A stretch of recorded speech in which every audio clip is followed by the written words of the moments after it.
বাংলাদেশ জামায়াতে ইসলামী নিবন্ধন ফেরতের সংক্ষিপ্ত রায় প্রকাশ করে নির্বাচন কমিশনে পাঠিয়েছে আদালত। রোববার সন্ধ্যায় এ রায় প্রকাশ করা হয়।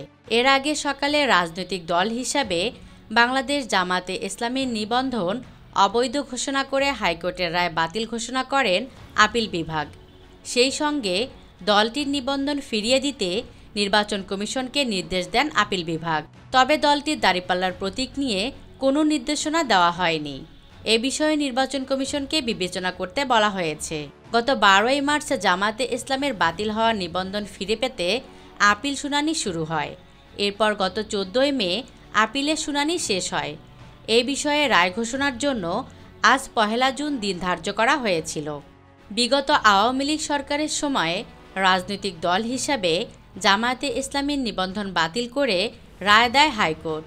1 যুগ পর সেই রায় বাতিল করে দিল আপিল বিভাগ। প্রধান বিচারপতি সৈয়দ রিফাত আহমেদের নেতৃত্বাধীন 4 সদস্যের বেঞ্চ এই আদেশ দেন।